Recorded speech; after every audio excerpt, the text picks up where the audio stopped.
Hi guys, Kingdom చాలా రోజులైంది మీ అందరికీ ఒక మూవీ సజెస్ట్ చేసి. ఈ మధ్యకాలంలో చాలా మూవీస్ రిలీజ్ అవుతున్నాయి. కొన్ని అన్ఎక్స్పెక్టెడ్గా హిట్ అవుతున్నాయి, కొన్ని ఎక్స్పెక్ట్ చేసినట్టే బోల్తా పడుతున్నాయి. నా ఒపీనియన్లో ఒక మూవీలో మెజారిటీ పార్ట్ నాకు నచ్చితేనే నేను మీకు సజెస్ట్ చేస్తాను. ఏదో పెద్ద హీరో యాక్ట్ చేశాడనో లేదంటే ఒక పెద్ద స్కేల్ మూవీ అనో మాత్రం నేనైతే సజెస్ట్ చేయను. అలానే ఈ కింగ్డమ్ మూవీ కూడా మీరందరూ కుదిరితే థియేటర్లో చూడండి, కుదరకపోతే ఓటీటీకి వచ్చాక ట్రై చేయండి. ఎక్కువ లేట్ కూడా ఉండదు, ఓటీటీ రిలీజ్ అవ్వడానికి చాలా ఫాస్ట్గానే వచ్చేస్తుంది. సో ఎక్కువ లేట్ లేకుండా ఈ కింగ్డమ్ అనే మూవీ గురించి మాట్లాడుకుందాం. చాలా ఫ్లాట్గా స్టార్ట్ అవుతుంది. ఒక కథ ఒక శ్రీకాకుళం అనే ఒక సెటప్లో స్టార్ట్ అవుతుంది. మనకి అక్కడ కొంత సంపద ఉంటుంది. అక్కడే బ్రతుకుతున్న కొంతమంది వ్యక్తులు ఆ సంపదను కాపాడుకుంటూ ఆ సంపద కోసం కొంత బానిసత్వాన్ని వదులుకొని అక్కడే ఉన్న బ్రిటిషర్స్తో పోరాడుతూ ఉంటారు. అది కూడా ఏదో పెట్టాలి కాబట్టి ఒక ఫైట్ సీక్వెన్స్ పెట్టారు. వెంటనే వితిన్ 10 minutesలో విజయ్ దేవరకొండ వస్తాడు స్క్రీన్ మీదకి. చాలా అంటే చాలా జనరల్ షాట్, ఊరికి అలా నడుచుకుంటూ వచ్చేస్తాడు. అంటే అదే ఇంట్రో అనుకోవాలి. దీనికి ముందున్న 10 నిమిషాల ఇంట్రొడక్షన్ ఫైట్లో కూడా ఒక ఇంట్రో అయినట్టు అవనట్టు రకరకాలుగా ఉంటుంది అక్కడ. సో ఇప్పుడున్న విజయ్ గురించే మనం ఎక్కువ మాట్లాడుకుందాం. ఇప్పుడున్న విజయ్ కథకు వస్తే, వాడికి ఒక అన్న ఉంటాడు. వాళ్ళ చిన్నప్పుడే వాళ్ళ నాన్నని చంపేసి ఇంట్లోంచి పారిపోతాడు. అంటే నేను ఈ విషయాలను ఎందుకు చెప్తానంటే ఎక్కువ సస్పెన్స్ ఉండదు, మీకు టపా సీన్లు పడిపోతూ ఉంటాయి. ఒక సర్ప్రైజ్ కానీ ఒక థ్రిల్ కానీ ఏముండదు. వెంటనే సీన్స్ వస్తాయి. ఇవన్నీ ఒకడు వచ్చి మీ అన్నని కలుపుతానంటాడు. ఎందుకంటాడు కూడా నాకు తెలియదు, ఎందుకంటే సినిమాలో చెప్పలేదు. సో సీక్రెట్ ఆపరేషన్ అంటాడు. సో ఫస్ట్ ఆఫ్ ఆల్ ఇలానే వెళ్దాం మనం కూడా. ఫస్ట్ హాఫ్లో అన్నయ్యని కలుస్తాడు, సీక్రెట్ ఆపరేషన్ కూడా జరుగుతూ ఉంటుంది. అనుకోకుండా వాళ్ళ అన్నయ్య బతుకుతున్న ఏరియాకి హీరో అయిపోతాడు. అదేంటో మన తెలుగు సినిమాలో కొన్ని హీరో మాత్రమే చెయ్యాలన్నమాట. అప్పుడే ఆడియన్స్కి హై వస్తుంది కాబట్టి అలా ఫీల్ అవుతూ ఉంటారు. కాబట్టి ఆ హీరోయిన్ ఎంట్రీ ఉంటుంది. ఇద్దరికి ఇంతకు ముందే పరిచయం ఉందేమో అనుకునేలాగా పరిచయం అయిన 2 daysకే హగ్ చేసుకుంటారు, ఒకళ్ళు పడుకుంటారు.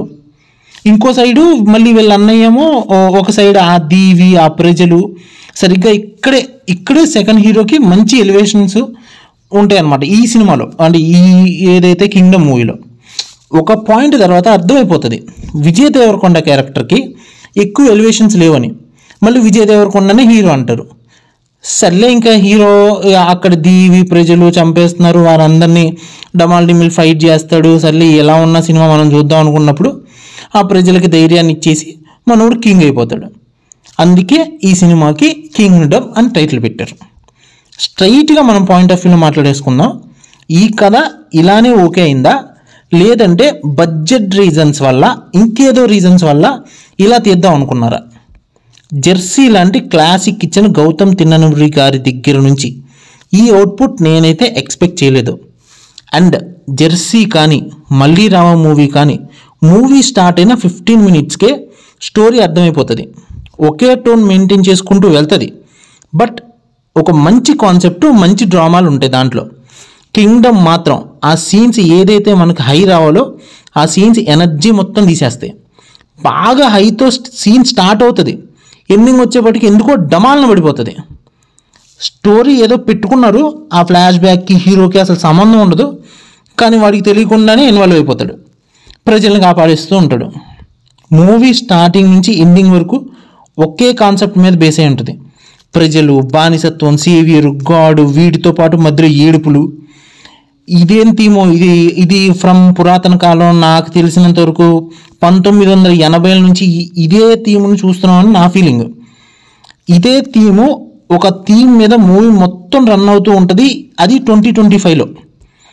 క్లైమాక్స్ ఏంట్రా అంటే పార్ట్ 2 కోసం ప్రీ ప్రొడక్షన్ స్టార్ట్ చేసినట్టు ఇంతసేపు ఉన్న మూవీలో మనం చూడని కొన్ని క్యారెక్టర్స్ వచ్చేసి ఇప్పుడు మన మూవీ ముందు కనిపించేసి, అంటే మా అద్దాల్లోనూ అటు సైడ్కి కనిపించి కొంతమంది ఫేసులు కనిపించకుండా. అంటే నాకు అర్థం కాని పాయింట్ ఏంటంటే, ఇప్పటి వరకు ఈ 2.5 గంటల మూవీలో స్టార్ట్ అవ్వని యుద్ధం ఆ క్లైమాక్స్లోనే ఎందుకు స్టార్ట్ అవుతుందా అని. క్లైమాక్స్లోనే స్టార్ట్ అవుతుంది. మరి ఇప్పటి వరకు వీళ్ళందరూ చేసింది ఏంటి? కర్రాబెల్ల ఆడుకున్నారా? రెగ్యులర్ క్యారెక్టర్కి మంచి ఎమోషనల్ స్టోరీని ఇద్దాం అనుకుని రెగ్యులర్ స్టోరీని తీసుకొచ్చి ఎంటర్టైన్మెంట్ అన్న పేరుతో ఏవేవో ఎందుకు చేస్తున్నారు? కొన్ని సినిమాల నుంచి లేపేసిన as it is frames, as it is scenes, అందులోనూ అవి మన తెలుగు సినిమాలే రోజు మనం మీమ్ పేజెస్లో చూస్తూ ఉంటాం, రోజు మనం వాటి మీద జోకులు వేసుకుంటూ ఉంటాం. నాకైతే నిజంగా హారిబుల్ అనిపించింది. యాక్టర్స్ పర్ఫార్మెన్స్ కూడా నాకు చాలా డల్ అనిపించింది.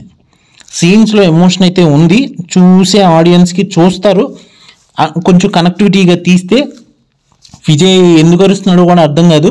కొన్నిసార్లు అరుచుకుంటూ పోతూ ఉంటాడు. మరి ఇలా ఎందుకు తీయాలనుకున్నారో నాకైతే తెలీదు. దెన్ హీరోకి ఇచ్చిన ఎలివేషన్స్ అన్నీ బూడిదలో పోసిన పన్నీర్లా ఉంటాయి. ఎందుకంటే సెకండ్ హీరో కొంత పార్ట్ ఆఫ్ ఎలివేషన్స్ మంచిగా పన్నే అనిపించింది. సో ఫైనల్గా నేనైతే ఫ్లాట్గా ఉన్నా కూడా కొన్ని సీన్స్ కొంత పార్ట్ వరకు మూవీ థియేటర్ ఎక్స్పీరియన్స్ చేయొచ్చు. ఒక్క మాటలో చెప్పాలంటే ప్రెడిక్టబుల్ థ్రిల్లర్ ఇది. So that's all for today. Thank you. Bye.